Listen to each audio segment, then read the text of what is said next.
नमस्कार दोस्तों, मेरा नाम है नितिन और मेरे चैनल का नाम है the sea of thoughts by Nitin. दोस्तों, आज का थंबनेल आपको देख के पता ही लग गया होगा। हमारा आज का टॉपिक है यूएफओ के बारे में, अनआइडेंटिफाइड फ्लाइंग ऑब्जेक्ट। जी हाँ, उड़न तस्तरी। दोस्तों, आपने अपने बचपन में बहुत कहानियां सुनी होंगी कि उड़न तस्तरी एक जहाज होता है या एक यान होता है जिसमें दूसरी दुनिया के लोग या एलियंस हमारी अर्थ पर आते हैं और हमारे यहाँ के लोगों को उठा कर ले जाते हैं या जानवरों को उठा के ले जाते हैं और उनके ऊपर एक्सपेरिमेंट करते हैं। और इसके बारे में दोस्तों काफ़ी मूवीज़ भी बनी हुई हैं और बुक्स में भी और कहानियों में और कार्टून्स में इसके बारे में देखते हैं। तो दोस्तों, इस वीडियो में मैं आपके लिए इस यूएफओ देखे जाने की जो क्लिप्स हैं और जो इमेज हैं वो इमेज डालूंगा और आप उन्हें देखिए और आप भी पता लगाइए कि क्या ये सच में यूएफओ हैं या कुछ और है। और दोस्तों, इसकी थोड़ी हिस्ट्री के बारे में बताऊंगा, ये कब से देखी जाने लगी है, किस किस देश में इसको देखा हुआ है। और लास्ट में मैं आपको जो मुझे लगता है, मैं क्या सोचता हूँ कि यूएफओ असल में क्या है, मैं उसके बारे में भी बताऊंगा। लेकिन वो सिर्फ मेरा मानना है, मैं कोई उसको अ, बता नहीं रहा हूँ कि बिल्कुल वही सच है। लेकिन जो मुझे लगता है मैं सिर्फ वो बता रहा हूँ कि हाँ, मुझे ये लग रहा है कि यूएफओ ये हो सकता है। दोस्तों, अगर आपको हमारी वीडियो अच्छी लगे तो प्लीज़ उस हमारे चैनल को सब्सक्राइब करें और शेयर करें। और सब्सक्रिप्शन एकदम फ्री होता है, जैसे कि आप हम कोई वीडियो डालेंगे तो आपके पास नोटिफिकेशन आ जाएगी। तो चलिए दोस्तों, शुरू करते हैं। उड़न तस्ती आकाश में उड़ती किसी अज्ञात उड़ती वस्तु को यूएफओ कहा जाता है। इन अज्ञात उड़ती वस्तुओं का आकार किसी डिस्क या तस्तरी के समान होता है। यह ऐसा दिखाई देता है जिस कारण इन्हें उड़न तस्तियों का नाम मिला। कई चश्मदीद गवाहों के अनुसार इन अज्ञात उड़ती वस्तुओं के बाहरी आवरण पर तेज प्रकाश होता है और ये या तो अकेले घूमते हैं या एक प्रकार में लयबद्ध होकर, और इनमें बहुत गतिशीलता होती है। ये उड़न तस्तियां बहुत छोटे से लेकर बहुत विशाल आकार तक हो सकती हैं। चीन के एक खगोल विज्ञानी ने दुनिया में पहली बार उड़न तस्ती देखने का दावा किया था। उसके बाद से आकाश में इस तरह की चमकती वस्तु देखने की घटनाएं लगातार सामने आने लगी और अमेरिका, फ्रांस, स्वीडन, रूस आदि देशों में इस पर अध्ययन के लिए कई समितियां गठित की गई। प्रत्यक्षदर्शी दावे से कह रहे हैं कि ये चमकदार उड़न तस्तियां चीन की सीमाओं से आती हैं। चीन के खगोल विज्ञानियों ने ईसा पूर्व 410 वर्ष में उड़न तस्ती देखने का दावा किया था।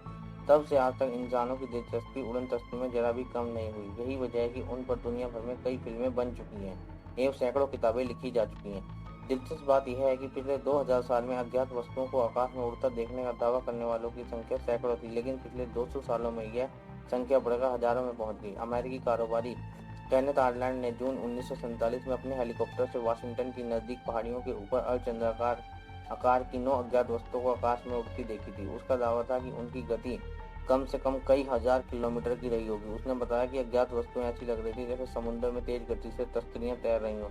अगले ही दिन अखबारों की सुर्खियों में थी, अमेरिका में उड़न तश्तरियां देखी गई। इस तरह आकाश में उड़ने वाली अज्ञात वस्तुओं का नाम उड़न तश्तरी यानी अनआइडेंटिफाइड ऑब्जेक्ट पड़ गया।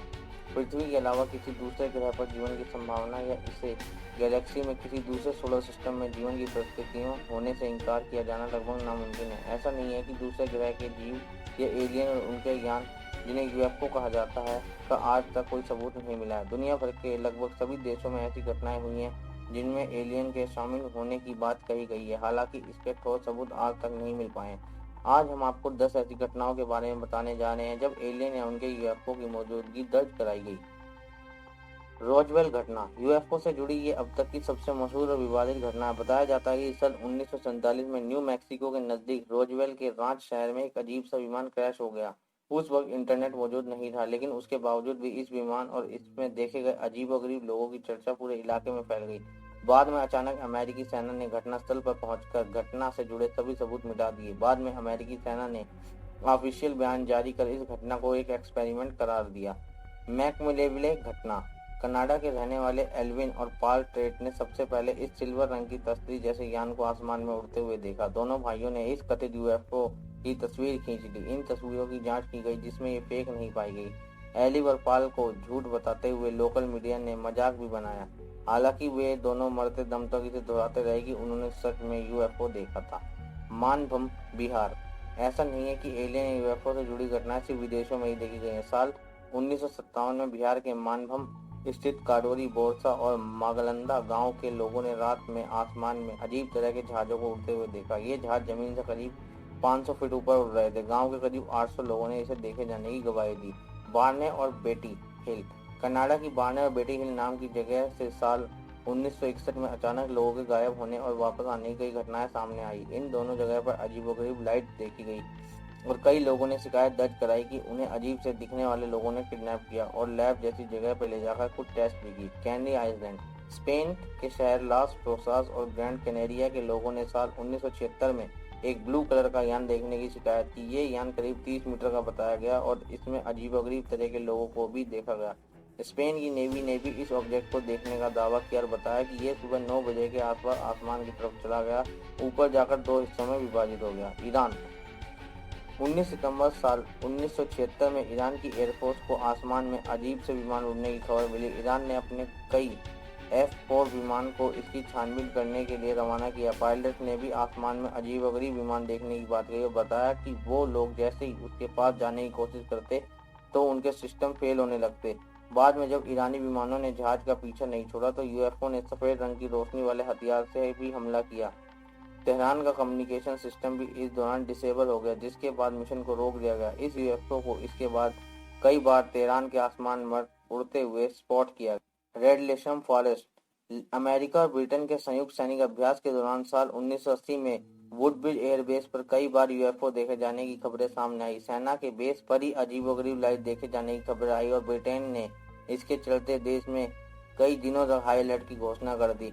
पेट्रोलिंग पर गई टीम के सोल्जर्स ने एक विमान और कुछ ग्रे कलर के लोगों को देखे जाने की बात कही। इलाके के कई लोगों ने भी इसकी शिकायत की। Hudson valley.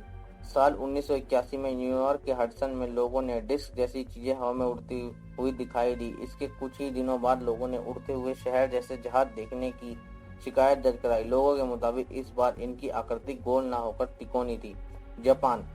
पेरिस से जापान आ रहे जापान के बोइंग 747 कार्गो विमान के क्रू ने शिकायत दर्ज कराई कि फ्लाइट के दौरान करीब 1 घंटे तक एक UFO जैसे विमान ने उनका पीछा किया। क्रू के मुताबिक ये विमान ग्रेविटी की बाधाओं के बिना उड़ान भर रहा था। हालांकि ट्रैफिक कंट्रोलर ऐसा कोई विमान ढूंढने में नाकाम रहे। कोलकाता। साल 2007 में कोलकाता के आसमान पर भी UFO जैसा एक विमान उड़ता हुआ दिखाई दिया। ये विमान गेंद की तरह गोल था और इसके चारों तरफ रोशनी निकल रही थी। शिकायत के बाद इस ऑब्जेक्ट को रडार पर ट्रेस करने की कोशिश की, लेकिन रडार पर खुद दिखाई नहीं दिया। स्टैनफोर्ड यूनिवर्सिटी के प्रोफेसर पीटर स्टार्क और प्रो वॉन आर ईशलमैन के नेतृत्व में एक कॉन्फ्रेंस आयोजित की गई। 2 दशक पहले आयोजित इस सम्मेलन में उन 8 खगोल वैज्ञानिकों को बुलाया गया था जिन्होंने उड़न तस्ती के बारे में ठोस दावे किए थे। हालांकि सम्मेलन के अंत में यही रिपोर्ट जारी की गई कि ऐसी अनोखी घटनाओं के बारे में विज्ञान को और अधिक अध्ययन करने की आवश्यकता है। इससे पहले भी उड़न तस्तियां पर अमेरिका के साथ ही रूस, Sweden, France, Belgium, Brazil, Chile, Mexico आदि देशों में अध्ययन किए गए थे। स्पेन के वैज्ञानिकों ने तो अपने अध्ययन में ऐसे करीब 6000 दावों को तर्क की कसौटी पर परखा और अमेरिका को इस मामले में मनगढ़ंत अफवाह फैलाने का दोषी भी माना। हालांकि ऐसे अध्ययन जारी रहे। वर्ष 1968 में एडवर्ड कनाडन के कोलोराडो परियोजना में भी कोई ठोस नतीजा हाथ नहीं आया। उनके अनेक प्रत्यक्षदर्शियों और खगोल वैज्ञानिकों के साथ अध्ययन करके कहा कि विज्ञान को अभी और ठोस सबूतों की जरूरत है। इसके 2 साल बाद खगोल विज्ञान का अध्ययन करने वाली अमेरिकी इंस्टीट्यूट AIA की रिपोर्ट में भी ऐसी घटनाओं के उच्च स्तरीय अध्ययन की जरूरत पर जोर दिया गया। वर्ष 1997 में एक जनमत संग्रह में 80% अमेरिकियों का मानना था कि सरकार उड़न तस्ती के मामले में उनसे सच्चाई छिपा रही है। इस मामले ने इतना तूल पकड़ा कि राष्ट्रपति भवन को बयान जारी करके लोगों को भरोसा दिलाना पड़ा कि सरकार को जानकारी नहीं छिपा रही है। दुनिया भर में उड़न तस्ती देखे जाने के हजारों दावे किए जा चुके हैं, लेकिन विज्ञान की कसौटी पर उड़न तस्ती अब भी खरी नहीं उतर रही है। तेल अवीव यूनिवर्सिटी के प्रोफेसर कॉलिन प्राइस उड़न तस्ती को प्राकृतिक परिघटना के रूप में देखते हैं। उन्होंने अपनी अध्ययन रिपोर्ट में कहा कि दरअसल उड़न तस्ती एक प्राकृतिक परिघटना है। उन्होंने इसका नाम स्प्राइट यानी जादुई परी रखा। हालांकि वर्ष 1998 में दुर्घटनावश स्प्राइट की परिघटना को रिकॉर्ड कर लिया गया। उस समय एक खगोल विज्ञानी ने तारों का अध्ययन करते समय अपने शक्तिशाली दूरबीन से जुड़े कैमरे में कौतूहलपूर्ण क्षणिक घटना को कैद कर लिया। बाद में प्रोफेसर प्राइस और उनकी टीम उस पर गंभीर अध्ययन किया तो पाया कि धरती से 50 से 120 किलोमीटर पर इस तरह की घटनाएं खास परिस्थितियों में लगातार होती रहती हैं। बादलों के टकराने से जिस ऊंचाई पर बिजली बनती है, स्प्राइट उससे भी 20 किलोमीटर पर बनती है। इसका संबंध इन्हीं प्राकृतिक घटनाओं से है। चूंकि यह आकाश में नाचती हुई दिखाई देती हैं, इसलिए इसे स्प्राइट नाम दिया गया। यह दृश्य चंद सेकंड में ही दिखाई देता। अनेक देशों के वायुसैनिक, यात्री विमान पायलट खगोल वैज्ञानिक घटनाओं से हैं। चूंकि यह आकाश दिखाई देती है, इसलिए स्प्राइट नाम दिया गया। यह दृश्य चंद सेकंड के लिए दिखाई देता। अनेक देशों के वायुसैनिक, यात्री विमान पायलट खगोल वैज्ञानिकों और दूर दराज जंगलों में काम करने वाले किसानों से लेकर चरवाहे तक उड़न तस्ती को देखने का अपना अनुभव दर्ज करा चुके हैं। इतना ही नहीं, उन्होंने कई सबूत भी पेश किए हैं। इनमें फोटोग्राफ, रडार में पकड़े गए सिग्नल, उड़ते विमान, हेलीकॉप्टर के उपकरण में आई बाधाएं, प्रत्यक्षदर्शियों के शरीर में आए बदलाव और कई जगह पर पाए गए कथित अवशेष भी शामिल हैं। पर वैज्ञानिक उन सबूतों को पर्याप्त नहीं मानते। वैज्ञानिक मानते हैं कि खास प्राकृतिक घटनाओं की वजह से ऐसा दिखाई देता है। आकाश में काफी ऊंचाई पर बनने वाले शक्तिशाली चक्रवातों की वजह से विद्युतीय तरंगें पैदा होती हैं, जो विमानों और रडारों को प्रभावित करती हैं। कई बार तो इन परिस्थितियों में व्यक्ति शारीरिक या मानसिक रूप से प्रभावित हो जाता है। ऐसे में चक्रवात जैसी प्राकृतिक घटनाएं भी चमत्कारी लग सकती हैं। दोस्तों, वर्ल्ड पावर अमेरिका के पास एक खास किस्म का प्लेन है जो उनकी एयरफोर्स में 1989 में शामिल हुआ था। और दोस्तों, जैसा कि आप सब जानते हैं, एक प्लेन को बनाने में तकरीबन 20 से 15 साल भी लग जाते हैं। और अगर आप अमेरिका के इस प्लेन B-2 बॉम्बर की शेप देखेंगे तो दोस्तों, इसमें और उड़न तस्तरी में बहुत समानताएं दिखाई देती हैं। और दोस्तों, ऐसा कह सकते हैं कि जिन लोगों ने भी UFO देखा, शायद उन्होंने जब इस विमान का परीक्षण किया जा रहा होगा, शायद यही विमान उन्होंने उड़ता हुआ देखा हो और वह इन्हें उड़न तस्तरी के जैसा लगा हो, क्योंकि यह विमान उड़न तस्तरी जैसी दिखने वाली चीजों से बहुत ज्यादा मेल खाता है। दूसरा, यह विमान किसी भी रडार की पकड़ में नहीं आता है और यह दुनिया का सबसे घातक विमान है। तो शायद जब इस विमान को बनाने के दौरान इसका परीक्षण किया जा रहा था, तो शायद उन लोगों ने इसी विमान को देखा होगा और इसको UFO समझ लिया होगा। तो दोस्तों, ये हमारी वीडियो थी। अगर आपको हमारी वीडियो अच्छी लगी हो तो प्लीज़ हमारे चैनल को सब्सक्राइब करें। धन्यवाद।